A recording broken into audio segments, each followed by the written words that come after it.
வணக்கம் மக்களே, welcome to TNVG Tamil audio book. நீங்க கேட்டுக்கிட்டு இருக்க நாவல் ஜென்மம் எக்ஸ். நம்ம சேனலுக்கு நீங்க ஃபர்ஸ்ட் டைம் வந்திருக்கீங்கன்னா சப்ஸ்கிரைப் பட்டனை பிரஸ் பண்ணி நம்ம சேனலுக்கு சப்போர்ட் பண்ணுங்க. அப்படியே இந்த வீடியோவுக்கு ஒரு லைக்கையும் கொடுத்துருங்க. அத்தியாயம் 1. அது ஒரு அழகான சிகப்பு கார் ஆப்பிள் நிறத்துல காத்த கிழிச்சபடி பயணிச்சுட்டு இருந்தது. காரோட டிரைவிங் சீட்ல சந்திரசேகர். இவரு ரொம்பவே பிரபலமான ஒரு தொழிலதிபர். அவருடைய இடப்பக்கத்துல ஒரு உயிர் நண்பரான ராம்நாத் உட்காந்துட்டு இருந்தாரு. 2 பேருக்குமே வயசு 50 தாண்ட போகுது. அதுக்கு அடையாளமா காதோரமா கிருதாவில மட்டும் நரைமுடிகள் தென்பட்டது. செல்வந்தர்கள் அப்படின்றதுனால விரல்கள்ல விதவிதமான மோதிரங்கள். சந்திரசேகர் கம்ப்யூட்டர் சம்பந்தப்பட்ட தொழிலை செஞ்சுக்கிட்டு வராரு. ஆனாலும் ஆன்மீகத்திலையும் நம்ம நாட்டு பண்பாடு கலாச்சாரத்திலையும் அசைக்க முடியாத நம்பிக்கை கொண்டவர். அதனாலேயே அவருடைய நெற்றியில எப்போதும் ஒரு விபூதி பட்டையும் கழுத்துல ருத்ராட்ச மாலையும் கண்ணில் பளிச்சுன்னு படும். காரோட டேஷ்போர்ட்ல ஒரு சின்ன சிவலிங்கம், அதுக்கு முன்னாடி சீரியல் பல்பு நிரந்தரமா எரிஞ்சபடி இருந்துச்சு. அடிக்கடி அந்த சிவலிங்கத்தை பார்த்து கன்னத்துல தொட்டுக்கிட்டே தான் காரை ஓட்டிட்டு இருந்தாரு சந்திரசேகர். அவருடைய அந்த செய்கை ராம்நாத்துக்கு சிரிப்பை ஏற்படுத்துச்சு. அதுக்காக பெருசா சிரிக்காம கொஞ்சம் அமட்டலா சிரிச்சுக்கிட்டு வந்தாரு. அப்படியே சந்திரசேகரை பார்த்து, ஏன் சந்திரா, கொஞ்சம் கூட மாறாம அப்படியே இருக்கியேடா அப்படின்னு விமர்சனமும் பண்ணிட்டு இருந்தாரு. அதுக்காக மாறிக்கிட்டே இருக்கணும்னு சொல்றியாடா? சந்திரசேகரும் லாவகமா கார் ஓட்டியபடி புன்னகை மாறாம எதிர்கேள்வியை கேட்டாரு. நான் உன் பக்திய சொன்னேன்.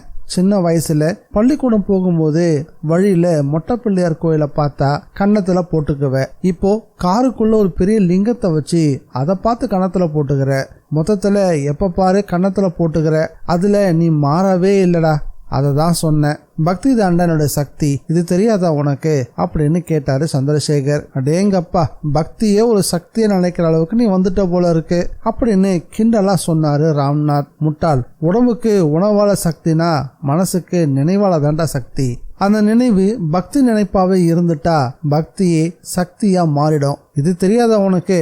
ஆமா, நீ எதுக்கு கம்ப்யூட்டர் தொழில் பண்றேன்னு எனக்கு தெரியல. பேசாம உபன்யாசம் பண்ண போயிடேன் ராம்நாத் கிண்டலா சொன்னாரு. அப்படியும் எனக்கு ஒரு யோசனை இருக்குடா. 60 வயசு வரைக்கும் தான் இந்த தொழில் சம்பாத்தியம் எல்லாம். அதுக்கப்புறம் எல்லாத்தையும் தூக்கி தூர போட்டுட்டு முழு வீச்சா ஆன்மீகத்துல இறங்க போறேன். சந்திரசேகருடைய குரல்ல பளிச்சுன்னு ஒரு தீர்மானம் வெளிப்பட்டுச்சு. ராம்நாத் இதுக்கும் சிரிச்சுக்கிட்டாரு. கார் நெல்லை மாவட்ட விளிம்புல இருக்கக்கூடிய அம்பாசமுத்திரத்தை கடந்து பாபநாசம் அருவி சாலையில சிட்டா பறந்துகிட்டு இருந்தது. அதெல்லாம் சரிதான்டா. இப்ப நம்ம எங்க போய்கிட்டு இருக்கோம்? எதுக்காக நான் அவசரமா கிளம்பி வர சொன்னேன்? பார்த்தா தெரியல. நாம இப்போ காரையார் போய் அப்படியே அங்கிருந்து படகுல பானத்தீர்த்த அருவிக்கு போக போறோம். இப்ப எதுக்கிட்ட அங்க போக போறோம்? எல்லாம் காரணமா தான். பானத்தீர்த்த அருவிக்கிட்ட ஒரு சாமியார் இருக்காரு. நாடி பார்த்து பலன் சொல்றதுல பெரிய கில்லாடி அவரு. சந்திரசேகர் பெருமை பொங்க சொன்னாரு. அப்போ ஜோசியம் பார்க்க தான் என்ன கூட்டிட்டு போறியா? ஆமா, புதுசா ஒரு தொழில் பண்றதுக்கான வாய்ப்பு கிடைச்சிருக்கு. ஆனா அதுல இறங்க எனக்கு பயமா இருக்கு. ஏன்னா அந்த தொழில் பண்ணின யாருமே நல்லா இல்ல. சந்திரசேகர் சொல்லவும், தப்பா பண்ணிருப்பான், அடி மேல அடி வாங்கியிருப்பான் அப்படின்னு ராம்நாத் சட்டுன்னு சொன்னாரு. அதுதான் இல்ல, அந்த தொழிலை எல்லாராலையும் செய்ய முடியாது. திருடுறதுக்கு கூட ஒரு திறமை வேணும். அதுதான் இன்றைய உலகம். அதெல்லாம் சரிதான்டா. ஏதாவது தொழில் பண்ணணும் அப்படின்னா அது சம்பந்தப்பட்ட திறமைசாலிகளை தேடி பிடிச்சி அவங்க கிட்ட பேசு. அதை விட்டுட்டு நாடு ஜோசியம் அது இதுன்னு பார்த்துக்கிட்டு என்னடா இதெல்லாம்? ராம்நாத் தன்னுடைய கருத்தை உறுதியா வெளிப்படுத்தினாரு. இது அப்படி கிடையாது. நான் இந்த புது தொழிலில் இறங்க வேணாம் இல்லை இறங்க மாட்டேனான்னு எல்லா தகவலும் நாடு ஜோசியத்துல இருக்கும். என்னது, ஜோசியத்துக்குள்ள தகவலா? ஆமாண்டா, முனிவர்களுடைய நாடு ஜோசியம்னா என்னன்னு நினைச்ச? ஏண்டா சந்திரா, உனக்கு என்ன மரகர கழண்டு போச்சா என்ன? ராம்நாத், எதுவும் பேசாத, என் கூட அமைதியா வா, நடக்கிறத கவனி. அப்பதான் உனக்கும் எல்லா விவரமும் தெரிய வரும். ஏண்டா, உனக்கு ஜோசியம் பார்க்க ஆசை இருந்தா நீ மட்டும் போக வேண்டியது தானே? இந்த மாதிரி விஷயத்துல எதுவுமே நம்பிக்கை இல்லாத என்னை எதுக்குடா கூட்டிட்டு போற? நீ சும்மா என் கூட பேச்சு தோணிக்கு தான் வர. நாம போக போறது ஒரு பயங்கரமான காட்டுக்குள்ள. எனக்கு தனியா போக தைரியம் கிடையாதுப்பா. அதனாலதான் உன்னை நான் கூட்டிட்டு போறேன்னு வச்சுக்கோயேன். சந்திரசேகர் கிண்டலா சொன்னாரு. அதுக்கு உன் கார் டிரைவர் வேலைக்காரன்னு எவ்வளோ பேர் இருக்கிறாங்க, என்ன எதுக்குடா இழுத்துட்டு போற? ராம்நாத் சலிச்சுக்கிட்டு பேச ஆரம்பிச்சிட்டாரு. டே ராம்நாத், என்னவோ தெரியல, உன் கூட நிறைய பேசணும், ஒரு 2 நாளாவது எந்த விதமான பிசினஸ் டென்ஷனும் இல்லாம ஜாலியா நாமெல்லாம் அந்த நாட்களை திரிஞ்சோமே அப்படி திரியணும்னு தோணுச்சு. அதனாலதான் உன்னை கட்டாயப்படுத்தி இழுத்துக்கிட்டு வரேன். சந்திரசேகருடைய குரல்ல நட்பு வழி ஆரம்பிச்சது. அது ராம்நாத்தை கட்டி போட்டுடுச்சு. இந்த மாதிரி விஷயங்கள்ல என்னதான் அவருக்கு ஈடுபாடு இல்லைனாலும் இந்த மலைப்பகுதியில கார்ல சந்திரசேகர் கூட பயணம் செய்யறது ஒரு இன்பமான அனுபவமா தான் ராம்நாத்துக்கு இருந்துச்சு. அப்படியே வெளிப்பக்கம் பார்க்க ஆரம்பிச்சாரு. அது பொதிகை மலையோடைய ஒரு பகுதி. சிங்கவால் குரங்குகளுடைய நடமாட்டம் அதிகமா தெரிஞ்சது. ஜில்லுன்னு காத்து முகத்துல அரையவும் செஞ்சது. அப்படியே ஒரு பிரம்மாண்டமான நீர்வழியா காரையார் மலை நீர்த்தேக்கமும் அதனுடைய ஒரு கரைப்பகுதியில ஏராளமான படகுகளும் அவருடைய கண்கள்ல பட்டுச்சு. சந்திரசேகர் காரை மரத்தடியை நிறுத்திட்டு அதை ரிமோட் லாக் பண்ணாரு. பளபளப்பான கோட் சூட்ல 2 பேரும் இறங்கினாங்க. பார்க்கறதுக்கே படு கம்பீரமா இருந்துச்சு. 2 பேரோட உடைகளும் அவ்வளவு மிடுக்கா இருந்தது. கொஞ்சம் காத்திருந்து ஒரு படகுல ஏறினாங்க. அது பின்புறமா நீரை கடைஞ்சபடி முன்னேறி போக ஆரம்பிச்சது. படகுல ஏண்டா இந்த நாடு ஜோசியரை நீ எப்படிதான் கண்டுபிடிச்ச? ராம்நாத் கேட்கவும், அதுவா, அது ஒரு பெரிய கதை. என்னோட பிசினஸ் ஃப்ரெண்டு ராஜாமணி தான் இவரை பத்தி சொன்னாரு. முதல்ல நான் அவரை பத்தி பெருசா எடுத்துக்கவே இல்லை. அப்புறம் பார்த்தா மனுஷன் என்னென்னலாம் சொல்றாரோ அது அப்படியே நடக்க ஆரம்பிச்சிருச்சு. நடக்க நடக்க எனக்கும் அவர் மேல நம்பிக்கை வந்துருச்சு.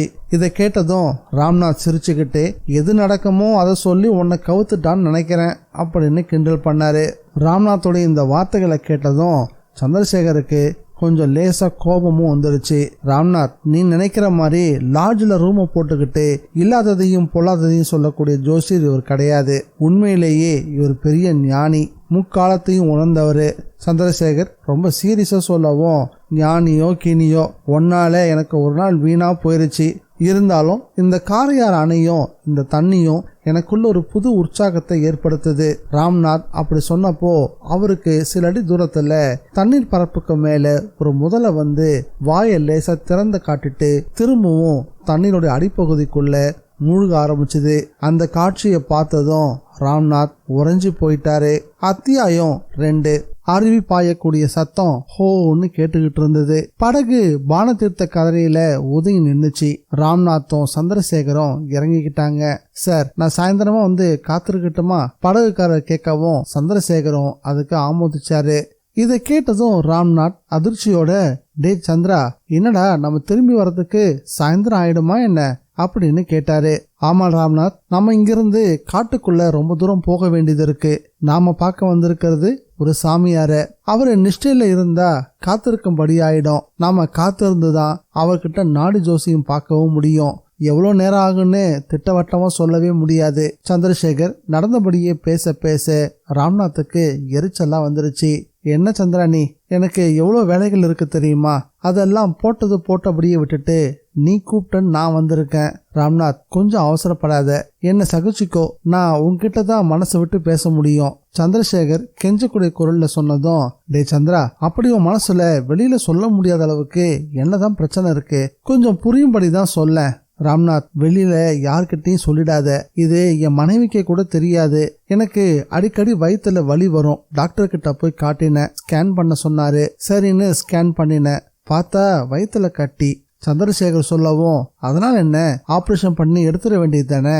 அங்கதாண்டா சிக்கலே. எனக்கு சக்கரை வியாதியும் இருக்கிறதுனால அது அவ்வளவு சுலபம் இல்லைன்னு சொல்லிட்டாரு டாக்டர். இங்க பாரு சந்திரா, இதெல்லாம் இன்னைக்கு ஒரு விஷயமே கிடையாது. நம்ம மருத்துவ உலகம் பயங்கரமா வளர்ந்துருச்சு. நீ கவலையே படாத. உன் வயிற்று வலி சீக்கிரமாவே குணமாயிடும். ஆமா, அதுக்கும் நாடி ஜோசியத்துக்கும் ஏதாவது சம்பந்தம் இருக்கா என்ன? ராம்நாத் சந்தேகமா கேட்டாரு. பொதுவா நாடிங்கிறது நம்ம வாழ்க்கையில் நடக்கக்கூடிய நல்லது கெட்டது எல்லாத்தையும் புட்டு புட்டு வச்சிரும். நிச்சயமா நாடி ஜோசியத்துல என்னோட வயிற்று வலி என்னாகும், அப்புறம் என்னோட ஆயுட்காலம் எவ்வளவு இருக்கும் அப்படின்னு எல்லாமே தெரிய வந்துடும் நான் நினைக்கிறேன். சந்திரசேகர் சொல்லவும், ஏண்டா சந்திரா, டாக்டரை பார்த்து ஆபரேஷன் பண்ண வேண்டிய நீ இப்படி காட்டுக்குள்ள யாரோ ஒரு சாமியாரை போய் பார்த்து ஆலோசனை கேட்க போறேன்னு சொல்றியே, இதை நான் எந்த அளவுக்கு முற்போக்க எடுத்துக்கிறதுன்னு எனக்கே தெரியல.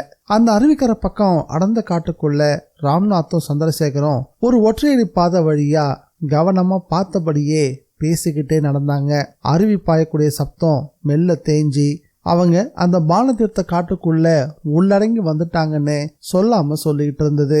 வழியில சில இடங்கள்ல புலிகள் நடமாடினதுக்கு அத்தாட்சியா காடை தடங்கள் தெளிவா தெரிஞ்சுது. அதை பார்த்ததும் 2 பேருக்கும் கொஞ்சம் கிளி ஏற்பட்டுச்சு. அப்போ சந்திரசேகர் தன் கோட் பாக்கெட்குள்ள இருந்து துப்பாக்கி எடுத்து பிடிச்சுக்கிட்டாரு. அதை கவனிச்ச ராம்நாத், சரிதான், எல்லா விதமான முன்னேற்பாட்டோட தான் வந்திருக்க போல இருக்கு. நிச்சயமாடா இந்த காடு ஒன்னும் லேசானது இல்ல. சந்திரசேகர் எச்சரிக்கையோட சுற்றுமுற்றும் பார்த்தபடி நகர ஆரம்பிச்சாரு. ராம்நாத் தொடர்ந்து கேள்விகளை கேட்க ஆரம்பிச்சாரு. ஏண்டா சந்திரா, அந்த சாமியாரால இந்த பகுதியில எப்படிடா வாழ முடியுது? அவர் வரையில நகரம்தான் நரகம். காடு அவருக்கு ஒரு தேன்கூடு. நீயே பாரு, எவ்வளவு அமைதியா இருக்குல்ல. இந்த காத்த சுவாசிக்கும் போது உனக்கே இது எவ்வளவு சுத்தமா இருக்குதுன்றத உணர முடியுதா இல்லையா? கார்பன் புகை, பெட்ரோல் வாடை, தூசு தும்புன்னு மனசையும் உடம்பையும் கிடைக்கக்கூடிய எந்த விஷயங்களும் இங்க இல்ல. இங்க எவ்வளவு ஜெல்லுன்னு இருக்கு பாரு அப்படின்னு சந்திரசேகர் சொல்லவும், உண்மைதான் சந்திரா, இப்பெல்லாம் இந்த மலைகள் தான் ஏதோ கொஞ்சம் தூய்மையா இருக்கு. ஆனா இங்கேயே உன்னையும் என்னையும் மாதிரிலாம் ஆட்கள் வர ஆரம்பிச்சுட்டாங்கல்ல. இனி இந்த மலைக்காடும் உருப்பிட்ட மாதிரிதான். ராம்நாத் கிண்டலா சலிச்சுக்கவும் செஞ்சாரு. அதே சமயம் அந்த சாமியாரோட குடிசை ஒரு பச்சை சரிவுல பளிச்சுன்னு கண்ணில் பட்டுச்சு. அந்த சாமியாரும் கண்ணில் தென்பட்டாரு. இடுப்புல ஒரே ஒரு துண்டு மட்டும் தான் கட்டி இருந்தாரு. கையில கீரைக்கட்டு போல எதையோ அவர் நீட்டியபடி இருக்க, சில கஸ்தூரி மான்கள் தலையை சரிச்சு அதை உண்டபடி இருந்துச்சு. அது ஒரு காண கிடைக்காத காட்சி. நெருங்கி போன சந்திரசேகர், வணக்கம் சாமி அப்படின்னு குரல் கொடுத்தாரு. சாமியார் திரும்பி பார்த்தாரு. பார்த்ததும் வாங்க வாங்க அப்படின்னு வரவேற்பும் கொடுத்தாரு. சந்திரசேகர், நல்லா இருக்கீங்களா சாமி அப்படின்னு நலம் விசாரிச்சாரு. எனக்கு என்ன அப்பனை குறை? ஆமா, இவர் யாரு அப்படின்னு ராம்நாத்தை பார்த்து கேட்டாரு. சந்திரசேகர், இவனா? இவன் பேரு ராம்நாத், என்னோட உயிர் நண்பன். நல்லது, வாங்க உள்ள போகலாம். அவரு அவங்க 2 பேரையும் குடிசைக்குள்ள அழைச்சிட்டு போனாரு. உள்ள ஒரே மூலிகை வாசம். குடிசையோட கூரையில தேன் குடுவைகளும் சட்டி பானைகளும் தொங்கிக்கிட்டு இருந்தது. மர அலமாரிகள்ல நிறைய பனை ஓலை ஏட்டுக்கட்டுகளும் கண்ணில் பட்டுச்சு. குடிசைக்கு நடுவுல ஒரே ஒரு கோரப்பாய் விரிக்கப்பட்டிருந்தது. அதுல தேவதரு மரத்தோடைய 2 பலகைகள் போடப்பட்டிருந்தது. சாமியார் அந்த பலகையை காட்டி, உட்காருங்க அப்படின்னு சொன்னாரு. பேண்ட் கோட்டோட உட்கார சிரமமா இருந்தாலும் சமாளிச்சுக்கிட்டு 2 பேரும் உட்கார்ந்தாங்க. அவங்க 2 பேருக்கும் எதிரில சாமியாரும் உட்கார்ந்தாரு. அவருடைய முகத்துல இனம் புரியாத கருணை, தாடியில கொக்கு சிறகு போல வெண்மை, உதட்டு சேர்க்கையில கனிவா ஒட்டி இருந்த சிரிப்பு. சாமி, நான் எதுக்கு வந்திருக்கேன்னா அப்படின்னு சந்திரசேகர் பேச ஆரம்பிக்கிறதுக்கு முன்னாடியே சாமியார் கைகளை உயர்த்தி, எல்லாம் எனக்கு தெரியும் அப்படின்ற மாதிரி பாவனையும் பண்ணாரு. ராஜமணி எல்லா விஷயமும் சொன்னாரு. வயிற்றுல ஏதோ கட்டியாமே? சாமியார் கேட்கவும், ஆமா சாமி, அது ஆப்ரேஷன் பண்ணி எடுக்கணும்னு டாக்டர் சொல்லிட்டாரு. சக்கரை நோய் வேற இருக்கு. ஆப்ரேஷன் பண்ணினா வெற்றி கிடைக்குமான்னு தெரியணும். ஏன்னா என் குடும்பத்துல ஆப்ரேஷன் நடந்த யாருமே அதன் பிறகு ஆரோக்கியமா வாழ்ந்ததே இல்லை. கொஞ்ச நாள்லயே இறந்து போயிடுறாங்க. மூச்சு விடாம சொல்ல வந்த விஷயத்த சொல்லி முடிச்சாரு சந்திரசேகர். கவலை விடுங்க, எப்போ இங்க வர உங்களுக்கு விதி இருக்கோ அப்போ நீங்க நல்லா இருந்தே தீரணும். எங்க உன்னோட இடக்கை பெருவிரலை காட்டுங்க பாப்போம். சாமியார் கேட்கவும் சந்திரசேகரும் காட்டினாரு. அதை பார்த்துட்டு சாமியார் எழுந்து போனாரு. ராம்நாத்துக்கு எல்லாமே வேடிக்கையா இருந்துச்சு. சந்திரசேகர், இப்ப இந்த சாமியாரு உனக்கு ஜோசியம் சொல்ல போறாராடா? ஆமா, அவர் கொண்டு வர போற ஓலைச்சோடியில என்னை பத்திய தகவல்கள் எல்லாமே இருக்கும். எல்லாம்னா புரியலையே. வருவாரு, நாடி படிக்கும் போது உனக்கே தெரியும் பாரு. சந்திரசேகர் புதிர் போட்டு பேசினாரு. ராம்நாத் கிட்ட சந்திரசேகர் சொல்லி முடிக்கவும் சாமியார் வர்றதுக்கும் சரியா இருந்துச்சு. ஆனா அவர் முகத்துல ஒரு ஏமாற்றம். அதை கவனிச்சு சந்திரசேகர், சாமி அப்படின்னு ஆச்சரியக்குறியோட அவரை பார்த்தாரு. என்னை மன்னிச்சிருங்க, ஏன்னு தெரியல, உனக்கான நாடி என்கிட்ட இல்ல. அப்படியா? ஆச்சரியமா கேட்டாரு சந்திரசேகர். ஆமா, சில நேரங்கள்ல இப்படி ஆகிறது உண்டு.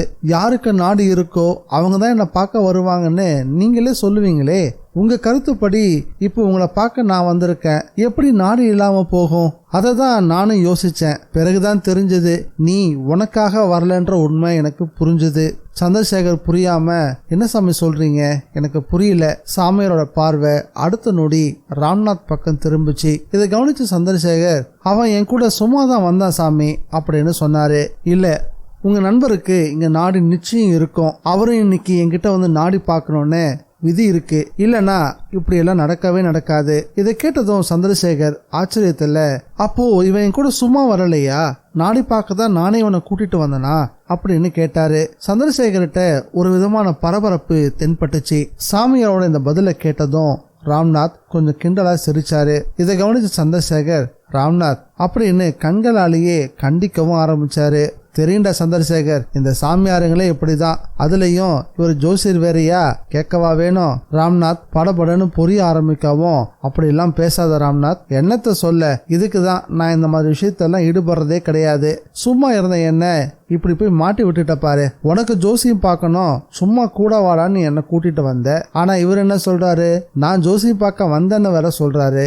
எனக்கு ஜோசியம்னாலே பிடிக்காது, அது ஒரு அண்ட புழுகு, ஆகாச புழுக்குன்னு நினைக்கிற ஜாதினா நான் எப்படி இவர்கிட்ட போய் ஜோசியம் பார்ப்பேன்? சாமியார் காதல எல்லாம் வேணும்னு தான் ராம்நாத் கொஞ்சம் சத்தமாவே பேசினாரு. சாமியார் காதலையும் இந்த வார்த்தைகள் விழவும் அவர் முகத்துல ஒரு சிரிப்பு. இதை சந்திரசேகர் கவனிச்சுட்டாரு. சாமி, தப்பா எடுத்துக்காதீங்க. ராம்நாத் இதெல்லாம் பெருசா எடுத்துக்காத ஒரு தொழில் மையத்தோட தலைவன். எப்பவுமே தொழில், எல்லாமே கடுமையான உழைப்பு அப்படின்றதுதான் அவருடைய வேதம். இவனுக்கு இதுல எல்லாம் நம்பிக்கையே இல்ல சாமி. தெரியும்பா. சாமியார் சொன்ன அந்த ஒரு வார்த்தை ராம்நாத்தை நிமிர வச்சுது. கண் ரெண்டையும் ஒரு வினாடி மூடி திறந்தாரு. வர வழியில முதலைய பாத்தீங்களோ அப்படின்னு சாமியார் கேட்க ராம்நாத் கிட்ட அடுத்த கட்ட திகைப்பு. ஆமா சாமி. சந்திரசேகர் ஆச்சரியத்தோட சொல்லவும், இங்க பாருங்க, என்ன எந்த காரணமும் இல்லாம யாரும் சந்திக்க முடியாது. எப்போ உனக்கு ஏடு இல்லையோ அப்போ இவருக்கு இங்க ஏடு இருந்தே ஆகணும். அதுல ஏன் மூலியமா இவருக்கு ஒரு செய்தி இருக்கு. இல்லைன்னா நம்பிக்கை இல்லாத நிலையிலும் இவரை நீங்க கூட்டிட்டு வர வேண்டிய அவசியமே இருந்திருக்காது. சாமியாரோட பேச்சுல ஒரு அழுத்தம். இந்த முறையும் சந்திரசேகர் கிட்ட ஒரு பரபரப்பு. எங்க ராம்நாத் எடக்கு முடக்கா பேசிடுவானோ அப்படின்னு. ராம்நாத், சாமி சொன்னா அதுல அதிக அர்த்தம் இருக்கும்டா, உனக்கு தான் நாடி பாரு. சந்திரசேகர் ராம்நாத்தை தூண்டி விட்டாரு. இங்க பாரு சந்திரா, இந்த விஷயத்துல எனக்கு எந்த நம்பிக்கையும் இல்லைன்னு உனக்கே தெரியும் அப்படின்னு ராம்நாத் மறுக்க ஆரம்பிச்சாரு. இல்ல, முதல்ல நீ ஜோசியம் பாரு. சாமி உனக்கா நாடிய படிச்ச பிறகு நம்புறதும் நம்பாததும் உன்னோட விருப்பம். சந்திரசேகர் அப்படி சொல்லவும் ராம்நாத்தோட இடது கை மெல்ல சாமியார் முன்னாடி நீள ஆரம்பிச்சது. சாமியார் ராம்நாத்தோடைய பெருவிரல் ரேகைய கூர்மையா பார்த்துட்டு அங்கிருந்து விலகி போனாரு. கொஞ்ச நேரம் கழிச்சு திரும்பியும் வந்தாரு. அவர் கையில ஒரு ஏட்டுக்கட்டு. ஆனா முகத்துல சதா ஒட்டி இருக்கக்கூடிய சிரிப்பு இப்ப அவர் முகத்துல இல்ல. அதுக்கு பதிலா இனம் புரியாத ஒரு வருத்தம் தென்பட்டுச்சு. அத்தியாயம் 3. சாமியார் முகத்துல தெரிஞ்ச அந்த சலனம் சந்திரசேகரை கேள்வி கேட்க வச்சிருச்சு. என்ன சாமியாச்சு, ஏன் உங்க முகம் ஒரு மாதிரியா இருக்கு? இவருக்கும் ஏடு கிடைக்கலையா என்ன? இல்லப்பா, ஏடு கிடைச்சிருச்சு. ஆனா இப்படி ஒரு ஏடு ஏன் கிடைச்சதுன்னு தான் நான் இப்ப யோசிச்சுக்கிட்டு இருக்கேன். என்ன சாமி சொல்றீங்க? நான் இன்னும் எதையுமே சொல்லவே இல்லையே. சொல்றதுக்கு முந்தையே இவ்வளவு நீங்க வருத்தப்பட்டீங்கன்னா விஷயம் ரொம்ப விபரீதமா இருக்குன்னு தான் தோணுது. உண்மைதான். இவர் இங்க வந்திருக்கிறது இவரை பத்தி தெரிஞ்சுக்கிறதுக்காக மட்டும் இல்ல, மறைமுகமா எனக்கு சில விஷயங்களை சொல்லதான் இவர் வந்திருக்காரு. உண்மையில சந்திரசேகருக்கு எதுவுமே புரியல. சாமி, கொஞ்சம் புரியும்படி தான் சொல்லுங்களேன். சொல்றேன். இந்த உலகத்தோட ஒரு பெரிய கேள்வி எது தெரியுமா? எவ்வளவோ கேள்விகள் இருக்கு, அதுல எதன சொல்றது சாமி? சந்திரசேகர் பதில் சொல்லவும், ஒரு கேள்விதான்ப்பா, எப்பவுமே பெரிய கேள்வியா தொடர்ந்துகிட்டே இருக்கும். சாமி, எனக்கு எதுவும் புரியல, நீங்களே சொல்லிடுங்களேன். அந்த கேள்விக்கும் என் ஃப்ரெண்டு ராம்நாத்தோட நாடிக்கும் என்ன சாமி சம்பந்தம்? நிறையவே இருக்கு. முதல்ல அந்த கேள்வி என்னன்னு நீ தெரிஞ்சுக்கோ. பூமிக்கு கீழே புதைஞ்சு கிடக்கிற தங்கம் வைரத்தை கண்டறிஞ்சு மிதக்கிற நட்சத்திரங்களையும் கிரகங்களையும் கூட கண்டறிஞ்சு அங்கேயே போயிட்டு வர முடிஞ்சும் அவனால தெல்ல தெளிவா அறுதிட்டு உறுதியா சொல்ல முடியாத ஒரு விஷயம் இருக்குன்னா அது அப்படின்னு சொல்லிட்டு சாமியார் ஒரு இடைவெளி விட்டாரு. அவருடைய பார்வை ராம்நாத் மேல திரும்பிச்சு. ராம்நாத்தோட முகத்துல சாமியார் பேச்ச துளியும் காது கொடுத்து கேட்க விருப்பம் இல்லாதபடியே ஒரு விதமான எரிச்சல் தென்பட்டுச்சு. இதை கவனிச்சு சந்திரசேகர், சாமி நீங்க சொல்லுங்க, என்ன சாமி அது? சொல்றேன், சொல்லிதானே ஆகணும். எப்போ ஏடு கிடைச்சதோ அப்போ கடமையை நிறைவேற்றணுன்றதுதான் அதுக்கான பொருள். சொல்லுங்க சாமி, செஞ்சிடலாம். இந்த உலகத்தில் இருக்கக்கூடிய பெரிய கேள்வி கடவுள் இருக்கிறாரா இல்லையான்றதுதான். அடுத்த கேள்வி இந்த உயிருக்கு என்ன ஆகுதுன்றதுதான். இந்த 2 கேள்விகளுக்குமே விடை நம்பிக்கைன்ற ஒரு விஷயத்துல மட்டும்தான் இருக்கு.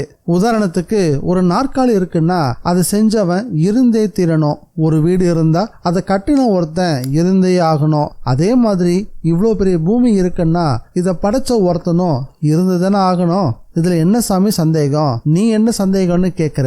ஆனா கடவுளை ஒரு அழகான கற்பனைன்னு சொல்ற நாத்திகவாதிகளும் இங்க இருக்கதானே செய்யறாங்க. சாமியாரோட பதில் ராம்நாத்தை கிள்ள ஆரம்பிச்சது.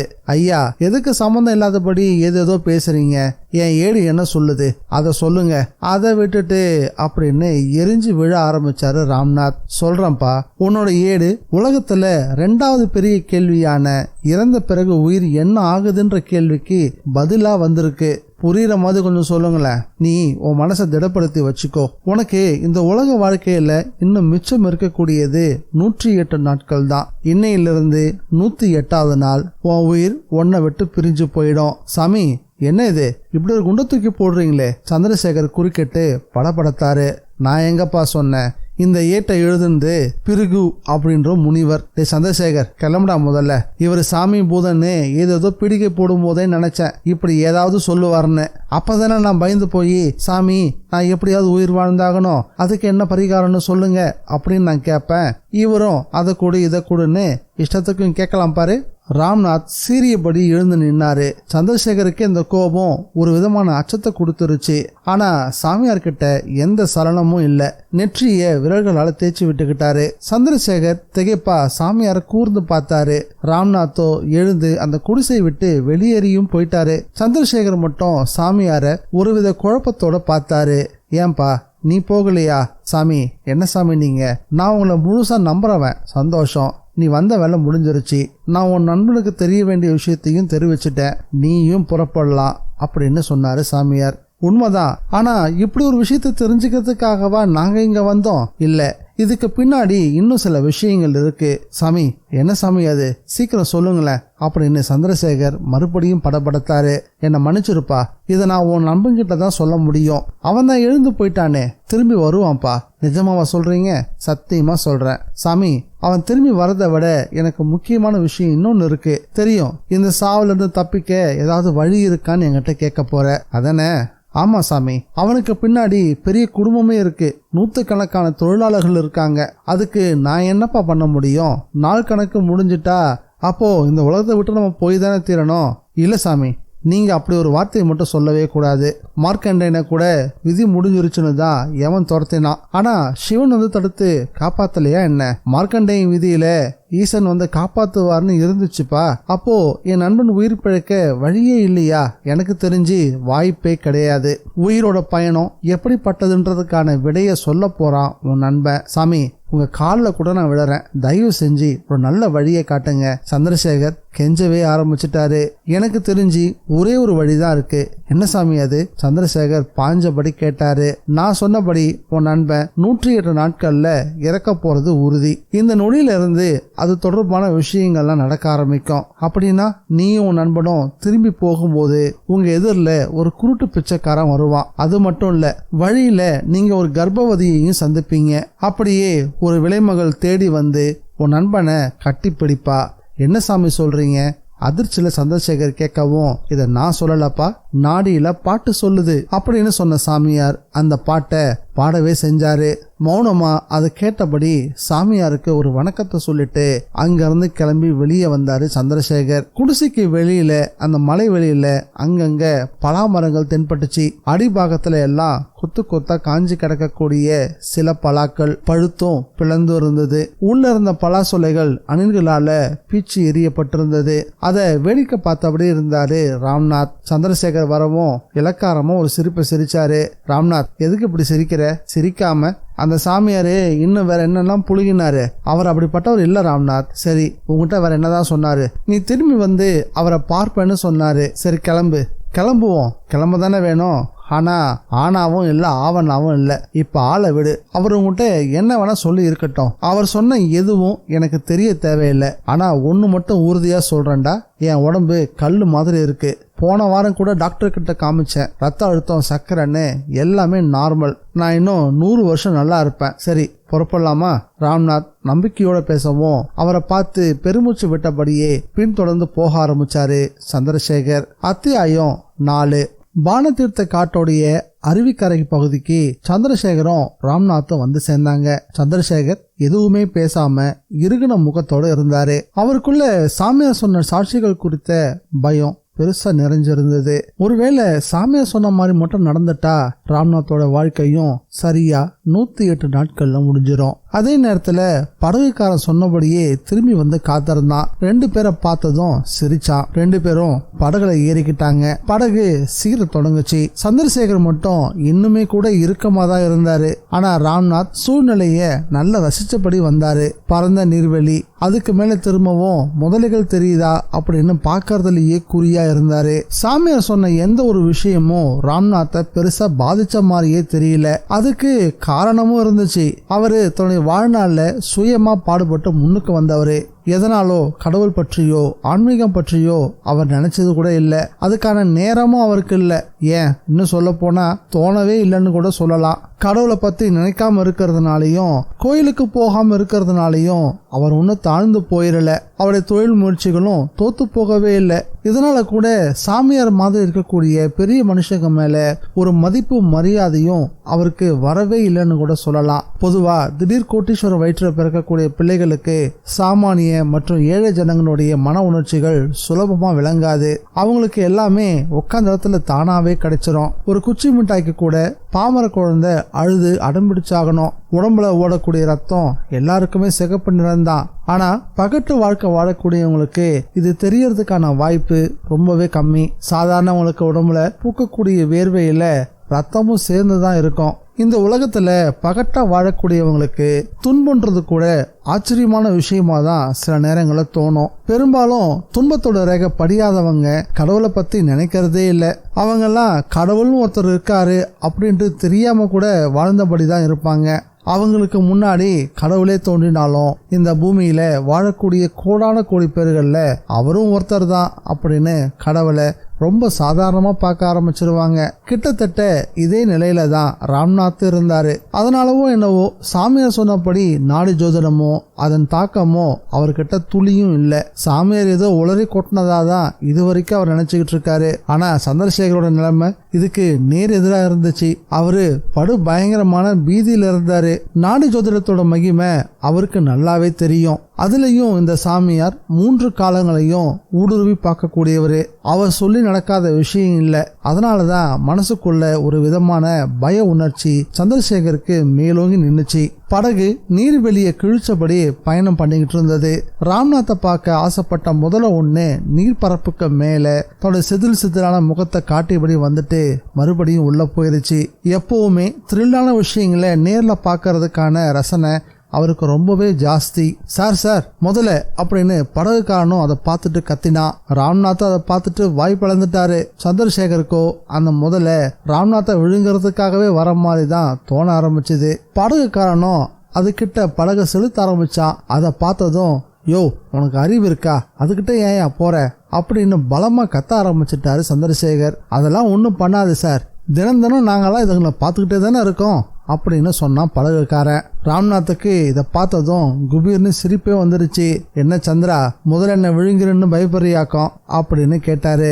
என்ன ராம்நாத் நீ அப்படின்னு பயத்தை உள்ள அடைக்கபடி சொன்னாரு சந்திரசேகர். டேய் உன்னை பார்த்தாலே தெரியுதுடா, சம்பந்தப்பட்ட நானே அந்த சாமியார் சொன்ன எந்த விஷயத்துக்கும் கவலைப்படல. நீ ஏன்டா உன் மனசை போட்டு அலட்டிக்கிற? இல்ல ராம்நாத், அவர் சொன்ன எதையும் நான் பொய்ன்னு நினைக்கவே இல்லை. அட பாவி, நான் தான் ஒரு வியாதியும் இல்லாம நல்லா இருக்கேனடா, அப்புறம் என்ன உனக்கு பிரச்சனை? இல்ல ராம்நாத், உனக்கு விஷயம் புரிய மாட்டேங்குது. உயிர் பிரியறதுக்கும் வியாதிக்கும் எந்த சம்பந்தமும் இல்லை. வியாதிங்கிறது உடம்போட கர்மம், உயிருங்கிறது எப்படி வேணாலும் பிரியலாம். என்ன ஏதாவது விபத்து ஏற்படும்னு பயப்படுறியோ? ஆமா, நீ ரொம்பவே ஜாக்கிரதையா இருக்கணும்டா. இல்ல சந்திரா, உன்னை பார்த்தா எனக்கு சிரிப்பு தான் வருது. அந்த சாமியாரு உயிர் போயே தீருன்னு சொல்லிட்டாரு, நீ அதை முழுசா நம்புற, அப்புறம் எதுக்காக ஜாக்கிரதையா இருன்னு என்கிட்ட சொல்ற? இந்த வார்த்தைகளை கேட்டுட்டு ராம்நாத் கொஞ்சம் நக்கலா சிரிக்கவும் செஞ்சாரு. நீ கேட்கறதும் சரிதான், போற உயிர் எப்படினாலும் போய் தான் தீரும். இந்த மண்ணுல யாரால நெடுங்காலம் வாழ முடியும்? சந்திரசேகர் சொன்ன வார்த்தையில கேட்டதும் ராம்நாத், என்னடா நீ இதையும் சொல்ற அதையும் சொல்ற அப்படின்னு கேட்கவும், மனசு கேட்கலையே, எல்லாருமே ஒரு நாள் சாகதான் போறோம், அதுக்காக இப்பவே பாடையை கட்டி வச்சுக்கிறோமா என்ன? சரி, இப்ப நீ முடிவா என்னதான் சொல்ல வர? ராம்நாத் கேட்கவும், எனக்கு என்ன சொல்றதுன்னே தெரியல. உண்மையில நான் உன்னை துணைக்கு கூட்டிட்டு வந்ததுக்காக ரொம்பவே வருத்தப்படுறேன். அதே நேரம் அதுதான் விதியா இருக்குமோ அப்படின்னு எனக்கு தோணவும் செய்யுது. 2 பேர் பேசுறதையும் படகுக்காரன் உன்னிப்பா கேட்டபடி வந்தான். என்ன சார், இவர் சீக்கிரம் செத்துருவாருன்னு மலைக்காட்டு சாமி சொன்னாராக்கும் அப்படின்னு எதிர்கேள்வியும் கேட்டான். சந்திரசேகர் மௌனமா அதை ஆமோதிச்சாரு. அதை கேட்டாவன், ஐயோ சார், என்ன சொல்றீங்க நீங்க? அவரு சாதாரணமா இப்படி சொல்ல மாட்டாரே, சாக கிடக்கிறவங்களையும் பிழைக்க வச்சவராச்சு அவரு. என்னைய கதை விடுற, சாவரவனை பிழைக்க வைக்க யாரால முடியும், சாக போறவனை தடுக்கவும் யாராலையும் முடியாது. இந்த சாமியாரு ஆளுக்கு தகுந்த மாதிரி பேசுறாரு போல இருக்கு அப்படின்னு அவனை எதிர்கருத்துல சந்திச்சாரு ராம்நாத். சார், அப்படிலாம் சொல்லிடாதீங்க, அவர் வேற சாமி வேற இல்ல. எனக்கு தெரிஞ்சு செத்து பூமிக்குள்ள புதைச்சிட்ட ஒரு பணத்தை தோண்டி துணி மூட்டைய கட்டி எடுத்துக்கிட்டு வந்தாங்க. இப்ப நீங்க உட்காந்துட்டு இருக்கீங்களே, அங்கதான் அந்த பணத்தை மூட்டையா கட்டி வச்சிருந்தாங்க. அவரை பார்க்கும்போது பணமா வந்த அந்த மூட்டை திரும்பி வரும்போது உயிரோட உங்களை மாதிரியே உட்காந்து பேசிக்கிட்டு வந்துச்சுன்னா நம்புவீங்களா நீங்க? அவன் கொடுத்த அந்த பதில கேட்டதும் சந்திரசேகருக்கு யாரோ பெடலில அடிச்சது மாதிரி இருந்துச்சு. அப்போ அப்படி செத்தவனை பொழைக்க வச்ச அந்த சாமியாரு என் நண்பன் மட்டும் செத்துருவான்னு, அதுவும் யாராலையும் தடுக்க முடியாதுன்னு சொல்றாரே. சந்திரசேகர் ஆச்சரியத்தோட கேட்டாரு. இல்ல சார், அப்படி அவர் சொல்லியிருக்காருன்னா இதுல ஏதாவது ஒரு காரணம் இருக்கும். என்ன காரணம் இருக்க முடியும்? சாக போற தேதிய முன்கூட்டி தெரிஞ்சுக்கிட்ட ஒருத்தன் அடுத்த சில மணித்துளிகள்லயே மனசாலேயே நொந்து போய் செத்தே போயிடுவான். அதனாலதான் டாக்டருங்க கூட இந்த மாதிரியான விஷயத்த நேரடியா சொல்லவும் மாட்டாங்க. கூட இருக்கவங்கள்ட்ட மறைமுகமா அவரை பத்திரமா பார்த்துக்கோங்கன்னு சொல்லி அனுப்புவாங்க. அதெல்லாம் சரிதான் சார், ஆனா நம்ம சாமி இப்படி சொல்லி இருக்காருன்னா அதுக்கு பின்னாடி நிச்சயம் ஒரு காரணம் இருந்தே தீரும். படகுக்காரன் ரொம்ப உறுதியா சொன்னான். தெரியும்பா, நானும் கேட்டேன். ஆனா அந்த காரணத்தை அவர் என்கிட்ட சொல்ல முடியாதுன்னு சொல்லிட்டாரே. அப்போ சம்பந்தப்பட்ட அவரே கேட்கலாம் இல்லையா? யாரு? இவனா? இவன் தான் அவர் சொல்றத நம்பவே இல்லையே. அப்போ அதுக்கும் ஒரு காரணம் இருக்கும். ரெண்டு பேர் பேச்சையும் ராம்நாத் ரசிச்சு கேட்டுக்கிட்டே வந்தாரு. ஒரு கட்டத்துல, டேய் சந்திரசேகர், இந்த உலகத்துல யாராலையும் அனுமானிக்க முடியாத விஷயங்கள் 3 இருக்கு. அதுல முதல்ல இருக்கிறது தெரியுமா? எப்போ மழை வரும்னு சொல்றது. 2வது குழந்தை எப்ப பிறக்கும். 3வது உயிர் எப்போ பிரியுன்றது. மழை எப்போ வரும், குழந்தை எப்போ பிறக்குன்றது மகேசனுக்கே தெரியாதுன்னு நான் கேட்டிருக்கிற பழமொழியில ஒண்ணு. மகேசனுக்கே தெரியாத போது இந்த சாமியாருக்கு தெரியும்னா என்ன அதை நம்ப சொல்றியா நீ? சந்திரசேகர்கிட்ட திருப்பி கேட்டாரு ராம்நாத். அதுக்கு மேல படகுக்காரன் எதுவுமே பேசல. ஆனா ராம்நாத் பேசுறதுல இருந்து அவருக்கு இந்த மாதிரியான விஷயங்கள்ல நம்பிக்கை இல்லைன்றதையும் தெரிஞ்சுக்கிட்டான். குறைந்தபட்சம் உயிர் பிரிய நேரம் வரையாவது அந்த நம்பிக்கையோடும் மகிழ்ச்சியோடும் இருந்தா நல்லதுதான் அப்படின்னு அவனுக்குள்ள நினைக்கவும் செஞ்சான். அதுக்குள்ள படகு துறையும் வந்து சேர்ந்துச்சு. 2 பேரும் இறங்கிட்டாங்க. காரை எங்க பார்க் பண்ணிருந்தாங்களோ அதை நோக்கி நடக்க ஆரம்பிச்சாங்க. அருமையான இடம், சூப்பரான சூழ்நிலை. ஆனா ஒரு பொய்யான சாமியாரு, அவருடைய பித்தலாட்டமான அனுபவம் அப்படின்னு கிண்டல் அடிச்சபடியே நடந்து போக ஆரம்பிச்சாரு ராம்நாத். இதை கேட்டும் கேட்காத மாதிரியும் சந்திரசேகர் மௌனமா நடந்தாரு. காரை நெருங்கினப்போ காருக்கு மேல நிறைய சிங்கவால் குரங்குகள் உட்கார்ந்துட்டு இருந்தது. 2 பேரை பார்த்ததும் குரங்குகள் எல்லாம் குதிச்சு ஓட ஆரம்பிச்சது. அதை ரிமோட் கண்ட்ரோல்ல ஓபன் பண்ணினாரு. கார்ல ஏறி உட்கார்ந்தாங்க. காரை ஸ்டார்ட் பண்ணாரு. அடுத்த நொடியில ஒரு குருட்டு பிச்சைக்காரன் குச்சி ஒன்ன ஊன்றிக்கிட்டு தட்டு தடுமாறி நடந்தபடி காரை நோக்கி நெருங்கி வந்தான். கார் இன்ஜின் சத்தத்தை வச்சு காருக்குள்ள ஆள் இருக்கிறத யூகிச்சிட்டான். தன்னுடைய கழிவிறக்கமான குரல்ல, ஐயா தர்ம மகராசா, கண்ணில்லாத குருடையா நானு, ஏதாச்சும் பிச்சை போடுங்க அப்படின்னு கேட்டான். சாமியார் சொன்னபடி முதல் சாட்சியா அவன் கை மட்டும் முன்னாடி நின்று வந்துட்டா ராம்நாத்துக்கு மரண நிச்சயம். அதுல மாற்றம் எதுவுமே இல்லை. ஊர்ஜிதத்தோட காரை கிளப்பி கொஞ்ச தூரம் போனதும் மலைப்பாதையில கார் வேகம் எடுக்க ஆரம்பிச்சது. அப்படியே திரும்பி ராம்நாத்தை ஒரு பார்வை பார்த்தாரு சந்திரசேகர். ஆனா ராம்நாத் அந்த மலைக்காற்றை ஆழமா சுவாசிச்சபடி அமர்ந்திருந்தாரு. துளி கூட மனசுல மரண சந்தேகம் அப்படின்றது எதுவுமே இல்லை. கார் திருநெல்வேலிக்கு வந்து சேர்ந்திருந்தது. ரயில்வே லெவல் கிராசிங் ஒன்று குறுக்கிடவும் அந்த நேரத்துல கேட்டும் போடப்பட்டிருந்தது. அந்த நேரம் சரியா மும்பை எக்ஸ்பிரஸ் கடந்து போகக்கூடிய நேரம். எப்படியும் 10 நிமிஷமாவது காத்திருக்கணும் அப்படின்னு சந்திரசேகருக்கு நல்லாவே தெரியும். சாலை ஓரமா ஒரு இளநீர் கடை தெரிஞ்சது. பயண களைப்பும் மன அழுத்தமும் இளநீர் கடைய ஒரு அமுத விருந்தா காட்டுச்சு. இதே ராம்நாத்தும் பார்த்தாரு. பார்த்ததும், என்னடா இளநீர் குடிக்கணுமா என்ன? ராம்நாத் கேட்கவும், ஆமா கொஞ்சம் தளர்ச்சியா இருக்கு, இளநீர் தான் அதுக்கு சரியான டானிக்கா இருக்கும் சந்திரசேகர் சொன்னாரு. அதுக்கு என்ன, குடிச்சிட்டா போச்சு அப்படின்னு சொல்லியபடியே ராம்நாத் கதவு திறந்தாரு. சந்திரசேகரும் கார்ல இருந்து இறங்கினாரு. 2 இளநீர் வெட்ட சொன்னப்போ இளநீர் கடை பெண்ணை கவனிச்சாரு.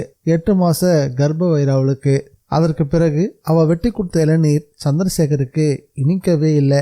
அடுத்த சம்பவமும் இப்படி உடனே நடக்கும்னு அவர் கொஞ்சம் எதிர்பார்க்கவே இல்லை. ராம்நாத் இளநீர் குடிச்ச ஜோரில் சிறுநீர் கழிக்கிறதுக்காக ஒரு மறைவான இடத்தை தேடி போனாரு. போன வேகத்துல ஓடி வந்தாரு. முகத்துல முத்து முத்தா வேர்வை. இதை கவனிச்சதும் சந்திரசேகர், என்ன ராம்நாத், என்னடாச்சு அப்படின்னு கேட்கவும், என்னத்தரா சொல்ல, நான் சிறுநீர் கழிக்க போனா அங்க மரத்துக்கு பின்னாடி ஒரு விலைமகள் இருந்தா. நான் அவளை தேடி வந்ததை நினைச்சுக்கிட்டு பாஞ்சு வந்து கட்டிப்பிடிக்கிறா. கைய உதறிட்டு ஓடி வந்துட்டேன். ராம்நாத் முடிக்கவும் சந்திரசேகருக்கு இதயம் அருந்து வயிற்றுக்குள்ள விழுந்த மாதிரி இருந்துச்சு. பேச்சே வரல. அதிர்ச்சியோட, டே சந்திரா அப்படின்னவும், என்னடா என்னாச்சு, இன்னும் அந்த சாமியை நினைப்பா? ராம்நாத் கேள்விய கேட்டாலும் சந்திரசேகர் விழிகள்ல கண்ணீர் திரண்டு வந்துருச்சு. இது கவனிச்ச ராம்நாத், அடப்பாவி அழுதியா என்ன? டே சந்திரா, இப்ப என்ன ஆச்சுன்னு இப்படி அழுகிற? ராம்நாத், என்னை எதுவும் கேட்காத, ஒன்று மட்டும் சொல்றேன், இனி ஒவ்வொரு நொடியும் அனுபவிச்சு வாழு. ஏண்டா இப்ப மட்டும் எனக்கு என்ன குறைச்சல்? நான் அப்படிதான் வாழ்ந்துகிட்டு இருக்கேன். ஆமா, எதை வச்சு திடீர்னு இப்படி ஒரு ஆலோசனை? என்னை எதுவுமே கேட்காத.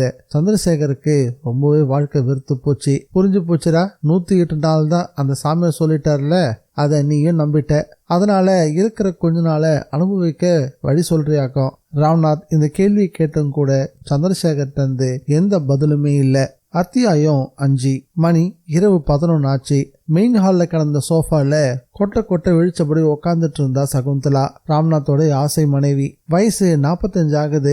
ஆனா முகத்தை பார்த்தா 30 தான் மதிப்பிட முடியும். முகத்துல அப்படி ஒரு பொலிவு. நெற்றியில பட்டாணி அளவுக்கு குங்கும ஸ்டிக்கர் போட்டோம். அதுக்கு மேல விபூதி கீற்றும் சகுந்தலாவுடைய ஸ்பெஷல். உலகத்துல சில முகங்கள்லாம் அபூர்வமானது. ஒரே பார்வையில மனசுல பட்டுன்னு ஒட்டிக்கும். சகுந்தலாவும் அந்த ரகம்தான். அந்த ஹால்ல கணவருக்காக காத்துக்கிட்டு இருந்தா. இந்த நவீன யுகத்துல ராம்நாத் கிட்ட ஒரு பழக்கம், அவரு செல்போனை பயன்படுத்துறதே இல்லை. அதனால அவரை தொடர்பு கொள்ள முடியாத ஒரு அவஸ்தை அவளுக்கு எப்பவுமே இருக்கும். இதுக்கிடையில அவனுடைய ஒரே பிள்ளையான சேகர் கூட அம்மாவோட காத்திருப்பை பார்த்துட்டு கொஞ்சம் கோவிச்சுக்கிட்டான். அம்மா போய் படுங்க, அப்பா வரும்போது கதவு திறந்து விட்டுக்கலாம். இல்லப்பா, அவர் எப்பவுமே இப்படி தாமதமா வந்ததே கிடையாது.